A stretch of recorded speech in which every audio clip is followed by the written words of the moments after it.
दर्शक हो, या समागमाच्या दुसऱ्या दिवशी इथे रक्तदान शिबिराचेही आयोजन करण्यात आलेले आहे। आपण पाहू शकतात की खूप मोठ्या संख्येने या ब्लड डोनेशन कॅम्पमध्ये जे अनुयायी आहेत ते आलेले आहेत। सोबतच जो भक्त समुदाय आहे तो सुद्धा इथे ब्लड डोनेशन करत आहे। तर आपण आतमध्ये जाऊन पाहूयात। दर्शको, आता आपण कॅम्पच्या मध्ये आलेलो आहोत। आपण पाहू शकतात की इथे देहदानाचं सुद्धा कॅम्प इथे ऑर्गनाइज करण्यात आलेला आहे। संत रामपालजी महाराजांद्वारा हा जो ब्लड डोनेशन कॅम्प आहे हा त्यांच्या प्रत्येक आश्रमामध्ये जिथे हा दिव्य धर्मयज्ञ साजरा केला जात आहे त्या ठिकाणी आयोजित करण्यात आलेले आहे। सोबतच सतलोक आश्रम जवळपुरी येथेही याचे आयोजन करण्यात आलेले आहे। आपण पाहू शकतात की विशाल रक्तदान जे आहे त्याचं कॅम्प इथे ऑर्गनाइज करण्यात आलेला आहे। सोबतच देहदानाची जागृती सुद्धा इथे करण्यात आलेली आहे, म्हणजे देहदानाचंही सुद्धा इथे आयोजन करण्यात आलेलं आहे। दर्शक हो, या कॅम्पमध्ये आपण पाहू शकतात की इथे जे ग्लुकोज आहे त्याची व्यवस्था करण्यात आलेली। थोडक्यात केळी इथे ठेवण्यात आलेले आहेत, पाण्याची व्यवस्था करण्यात आलेली आहे। काही गोड पदार्थ जसे की लाडू आहे तोही इथे ठेवण्यात आलेला आहे, जेणेकरून जे रक्तदान करतील त्यांना नंतर शुगरची कुठली कमी नको व्हायला त्यासाठी इथे प्रोव्हिजन करण्यात आलेलं आहे। ही सगळ्या सुविधा आश्रम करण्यात आलेली आहे आणि ती सुद्धा मोफत करण्यात आलेली आहे। आपण पाहू शकतो की इथे पिण्याच्या पाण्याची आणि सोबत एक ज्यूसची सुद्धा व्यवस्था आश्रम मार्फत करण्यात आलेली आहे। आपल्यासोबत महाराजांचे एक अनुयायी इथे उपस्थित आहेत जे की सेवा करत आहेत। आपण त्यांच्याशी जरा माहिती जाणून घेऊयात। सर नमस्कार। साहेब, सर तुम्ही इथे जी सुविधा देत आहेत त्याच्यामध्ये काय काय आहे?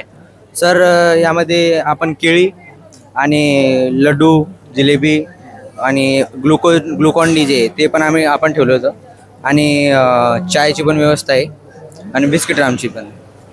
हे सगळं फ्री आहे का? हे सगळं फ्री ऑफ कॉस्ट आहे, परमात्माच्या देणं। धन्यवाद साहेब। तर दर्शक आपण पाहिलं की या सगळ्या सुविधा ज्या आहेत ते मोफत इथे जे कोणी ब्लड डोनेट करत आहेत त्यांना देण्यात येत आहेत। दर्शको, आपल्यासोबत अर्पण ब्लड बँकचे जे डिरेक्टर आहेत ते आता उपस्थित आहेत। त्यांनी ह्या कॅम्पमध्ये जे ब्लड आहे ते कलेक्ट केलेलं आहे। आपण त्यांच्याशी जरा बोलूयात। मॅम नमस्कार। नमस्कार मॅम, काय सांगाल तुम्ही, कसा होता इथला रिस्पॉन्स आणि हे जे आयोजन केलं त्याबद्दल काय सांगाल? अगदी खूप छान होतं, अपेक्षापेक्षा जास्तच मिळाला। 2.5 महिन्यापूर्वी आम्ही इथे एक शिबिर घेतलं होतं, तेव्हाही आमच्या 500+ ब्लड कलेक्शन झालं आणि आता तर सध्या खूपच ब्लड शॉर्टेज असताना इतका चांगला रिस्पॉन्स मिळाला आहे। जवळजवळ 450+ ब्लड बॅग आतापर्यंत कलेक्ट झाल्यात आणि अजूनही 300-400 डोनर होतील अशी अपेक्षा आहे। जसे की ब्लड हे खूप महत्त्वाचं आहे, तर त्याच्या महत्त्वाबद्दल तुम्ही काय सांगाल? सर आता जसं जसं दिवाळीच्या सुट्ट्या येतात किंवा उन्हाळ्याच्या सुट्ट्या येतात तसं ब्लडचं खूप शॉर्टेज असतं। प्लॅन सर्जरीज या दिवसात असतात, रोड ॲक्टिव्हिटीज जास्त असतात, लोक प्रवासाला निघतात, त्यामुळे ॲक्सिडेंट केसेस या दिवसात जास्त असतात।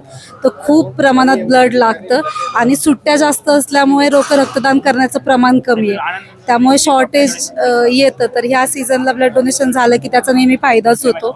दुसरं म्हणजे ब्लड डोनेशन जी लोक करतात त्यांना स्वतःच्या आरोग्यासाठी ते चांगलं असतं। नवीन रक्त बनतं, 24 तासात पूर्ण ब्लड आपलं भरून आलेलं असतं, आरोग्य चांगलं राहतं, रोगप्रतिकारक शक्ती वाढते। असं म्हणतात की रक्तदान करणाऱ्याला कॅन्सर होत नाही, हृदयविकाराचा त्रास होत नाही। तर असे ब्लडचे खूप सगळे फायदे आहेत ब्लड डोनेशनचे। धन्यवाद। थँक्यू। आपल्यासोबत आता वैद्यकीय विद्यालयाचे जे प्रोफेसर आहेत डॉक्टर सुरेखा जाधव ते उपस्थित आहेत। आपण त्यांच्याशी जरा देहदानाबद्दल जाणून घेऊयात। मॅम नमस्कार। नमस्कार मॅम, हे जे आयोजन इथे करण्यात आलेलं आहे देहदानाचं त्याबद्दल तुम्ही काय सांगाल आणि किती महत्त्वाचं आहे देहदान? नमस्कार, मी डॉक्टर सुरेखा दिलीप जाधव।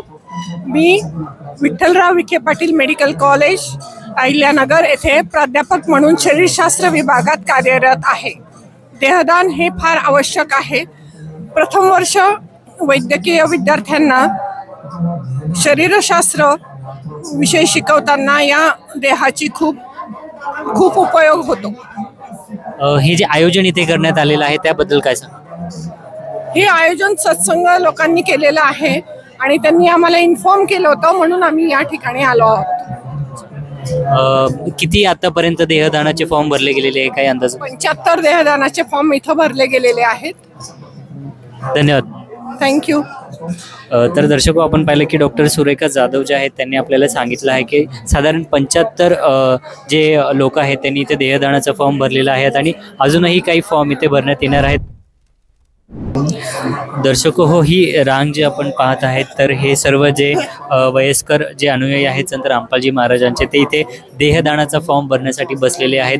आम्ही इथे एक जे हॉस्पिटलमधून आलेले आहेत, आम्ही त्यांच्याशी बोललो तर त्यांनी सांगितलं की जवळपास आत्तापर्यंत 70 जे फॉर्म आहेत ते भरले गेलेले आहेत आणि अजूनही फॉर्म येण्याची शक्यता आहेत, कारण अजून खूप मोठ्या संख्येने महाराजांचे जे अनुयायी आहेत ते इथे उपस्थित आहेत आणि हळूहळू करून काही जण ब्लड डोनेशन करतायत, तर देहदानासाठी सुद्धा ते अग्रेसर आहेत.